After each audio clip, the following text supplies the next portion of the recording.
Sanibonani bafundi. Siyanamukela emngosini yethu yokufunda ulimi lwesiZulu.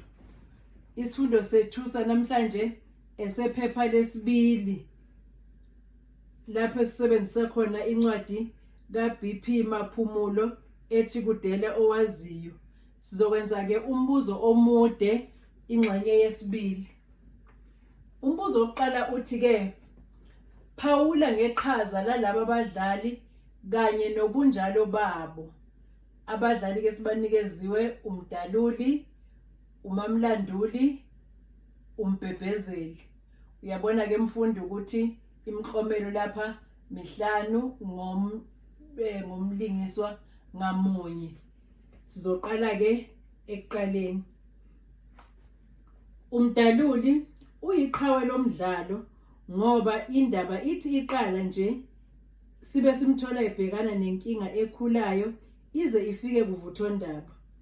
Ungumdlali ongakwazi ukumelana nobunzima. Lokhu kubonakale emva kokuphelelwa umsebenzi uma ehluleka ukwenza umzamo ukuze aphile. Ubona kungcono ukuba nodlame. uMamlanduli ungumlamuli kulomdlalo. Uma umyeni wakhe uMdaluli engena ezinkingeni uyazama ukumsiza. Noma esemhlukumeza uyena ovimbela izingane ukuba zingambophisi uyise ngoba ezama ukulamula engafuni ukuba kubhebhezeleke udlame. Ukhohliseka kalula. Uma uMdaluli emcela ukuba acele izingane zihoxise icala ngoba engeke aphinde enze elinye, uvumela phezulu ukusiza umyeni wakhe kanti uyamkhohlisa. uMbhebhezeli ungumqhathi kulomdlalo. Njengegama lakhe uyalubhebhezela udlame ngaphakathi kukaMdaluli noChivenga.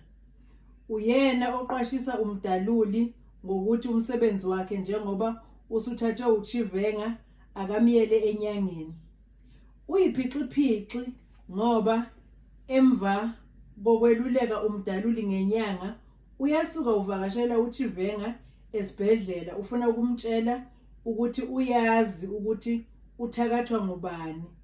Uyiqili ngoba ufuna ukukhokhelwa uChivenga ngoba ezomtshela umuntu omthakathile. Umbuzo wethu ke olandelayo uthi phawula ngodweshu olutholakala kulomdlalo kuze kufike kuvuthondaba. Uyabona ke mfundi imiklomelo yalapha ke ingamamaki 15 okufanele ukuthi uchaze impela. Udweshu kulomdlalo lutholakala ekuqaleni nje komdlalo emva kwephupho likaMdaluli elingamphethe kahle. Ubikela umndeni wakhe uMbhebhezeli ngalo.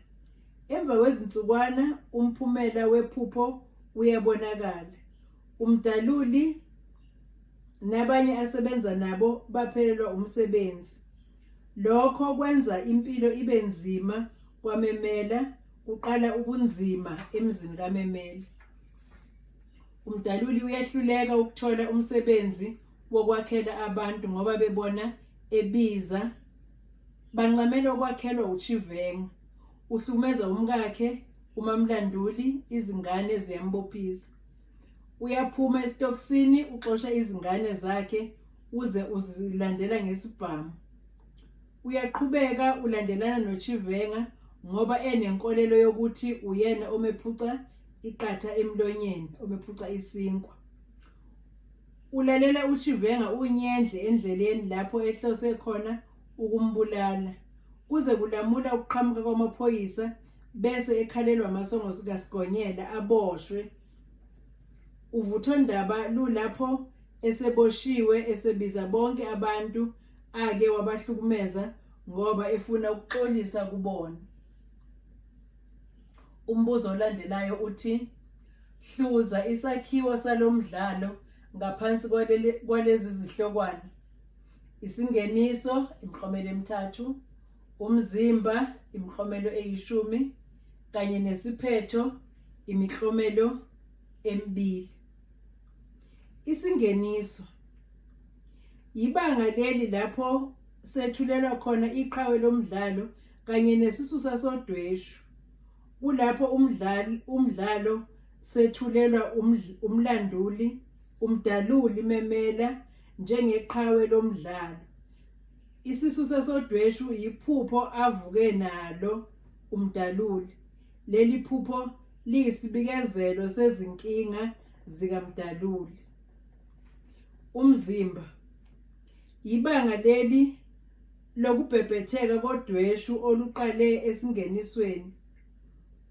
Obekubikezelwa iphupho kuyabonakala lapho umdaluli ephelelwa umsebenzi, isiphepho. Inkampani abeyisebenzela ibuyela phesheya kwezilwandle, basala dengwane abasenawo umsebenzi. Uzama ukubuyisa ikhono lakhe lakudala lokwakha izindlu zesitini. Ukhinyabezwa ukuba khona kaChivenga ovela eMozambique, iviyo labantu abakhuluma ulimi olungazwakali abangaluqondi njengoba kusho kuthiwa uyikwerekwere uChivenga. Ugcina enodlame emzini wakhe, uhlukumeza umkakhe kanye nezingane zakhe. Ziyambophisa izingane aphume emva kokuncengelwa umkakhe kuzona. Uyazixosha, uthakatha uChivenga, asinde uChivenga bese efuna ukumbulala ngezandla. Ubanjwa amaphoyisa esethi uyambulala. Uyaboshwa. Uyawabona amaphutha akhe, uyaxolisa kubantu abonile. Isiphetho. uChivenga uhoxisa icala, uyaphuma ejele ubuyela ekhaya. Ukhombisa izimpawu zokushintsha kakhulu empilweni. Isiphetho ke siyingwijikhwebu ngoba akwaziwa ukuthi ugcine enze njani. Ukwazile yini ukusinda engozini okuxoxwa ngayo eyenzeke eSudan lapho ebevakashele khona. Siphela lapho ke isifundo sethu bafundi. Siyacela ukuthi nichofe usubscribe, nichofe ulike, nichofe ushare ukuze lesifundo sethu sifinyelele kubafundi abaningi basizakale. Siyabonga bafundi, sobonana futhi esifundweni esilandelayo.